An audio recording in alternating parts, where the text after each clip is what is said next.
আগামীকাল বাংলা বন্ধ থাকবে পশ্চিমবঙ্গের সমস্ত স্কুল, কলেজ, দোকানপাট। এছাড়াও আর কি পরিষেবা বন্ধ হওয়ার সম্ভাবনা রয়েছে এই মুহূর্তে রাজ্যের মুখ্যমন্ত্রী মমতা বন্দ্যোপাধ্যায় এই বন্ধকে নিয়ে কি বলল, আজকের এই ভিডিওতে আপনাদেরকে এই বিষয়ে একদম বিস্তারিতভাবে জানিয়ে দেব। তো আশা রাখবো ভিডিওটিতে আপনারা প্রত্যেকেই প্রথম থেকেই শেষ পর্যন্ত সঙ্গে থাকবেন।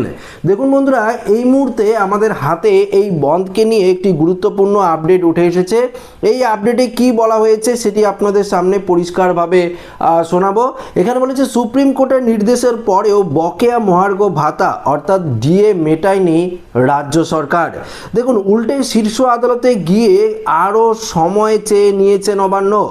এরই প্রতিবাদে আগামীকাল শুক্রবার 13ই মার্চ রাজ্য জুড়ে সরকারি দপ্তর ও স্কুল কলেজে ধর্মঘটের ডাক দিল সরকারি কর্মচারী পরিষদ, সংগ্রামী যৌথ মঞ্চ সহ একাধিক সংগঠন। অন্যদিকে এই ধর্মঘট যে কোনো মূল্যে ব্যর্থ করতে এবং অফিস কাচারি সচল রাখতে বদ্ধপরিকর রাজ্যের শাসক দল তৃণমূল কংগ্রেসের সমর্থিত পশ্চিমবঙ্গ রাজ্য সরকারি কর্মচারী ফেডারেশন।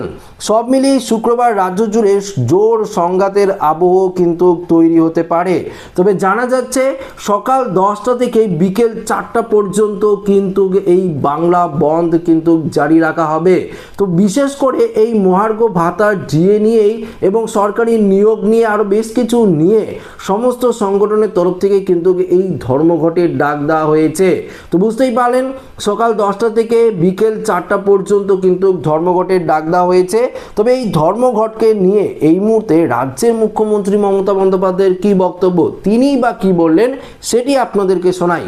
পশ্চিমবঙ্গের বিধানসভা নির্বাচনের আগে ফের ডিএ ইস্যুতে ধর্মঘটের ডাক দিয়েছে সংগ্রামী যৌথ মঞ্চ। আগামী 13 তারিখ সেই কর্মসূচি হওয়ার কথা। এই আবহে অবশ্যই ওই দিন রাজ্য সরকারের সমস্ত দপ্তর স্বাভাবিক নিয়মেই খোলা থাকবে বলে জানিয়ে দিয়েছে নবান্ন। এমনকি ধর্মঘটের দিন কোনো কর্মী নির্দিষ্ট কারণ ছাড়া অনুপস্থিত থাকলে তার বেতনও কাটা হবে বলে সতর্ক করা হয়েছে। সুপ্রিম কোর্টের কড়া নির্দেশ থাকা সত্ত্বেও রাজ্যের বকেয়া ডিএর 25% মেটানো বিষয়ে কোনো ইতিবাচক পদক্ষেপ করেনি সরকার। এই অভিযোগেই 13ই মার্চ রাজ্য জুড়ে পূর্ণ ধর্মঘটের ডাক দিয়েছে সংগঠন। এই ইস্যুতে রাজ্যের তরফে জারি করা নির্দেশিকায় বলা হয়েছে, ওই দিন সব সরকারি দপ্তর এবং রাজ্য সরকারের অনুদানপ্রাপ্ত সংস্থাগুলো নিয়মিতভাবে কাজ চালিয়ে যেতে হবে। সেই সঙ্গে সমস্ত কর্মীকে নির্ধারিত সময়ে কাজে উপস্থিত থাকার নির্দেশও দেওয়া হয়েছে। নির্দেশিকায় স্পষ্ট বলা হয়েছে, 13ই মার্চ কোনো কর্মীকে ওই দিনের জন্য সাধারণ ছুটি বা অন্য কোনো ধরনের ছুটি দেওয়া হবে না। দিনের প্রথম ভাগ, শেষ ভাগ বা পুরো দিনের জন্যই ছুটি মঞ্জুর করা হবে না বলে জানানো হয়েছে। অর্থাৎ ধর্মঘটের দিনও সরকারি কর্মীদের কাজে যোগ দেওয়া বাধ্যতামূলক। যদি কোনো সরকারি কর্মচারী ধরুন আগে থেকে যদি সে কোনো কারণে সে ধরুন হাসপাতালে আছে বা বিভিন্ন কারণে সে যদি আগে থেকেই ছুটি নিয়ে থাকে, সেক্ষেত্রে হয়তো সেটা মঞ্জুর করা হতে পারে। তাছাড়া এখন কিন্তু কোনো ছুটি মঞ্জুর করা হবে না। যদি কোনো কর্মচারী স্কুলে না আসে, সেক্ষেত্রে স্কুল কলেজ বিভিন্ন সরকারি দপ্তরে যদি না আসে, সেক্ষেত্রে সেই দিনের বেতন কিন্তু তার কাটা হবে। এমনটাই কিন্তু পরিষ্কারভাবে জানিয়ে দিয়েছে রাজ্য সরকার। তো বন্ধুরা, এক্ষেত্রে আপনারা পরিষ্কার বুঝতে পারলেন যে স্কুল কলেজ, বিশেষ করে স্কুল কলেজ বন্ধ হওয়ার সম্ভাবনা রয়েছে এই ধর্মঘটে।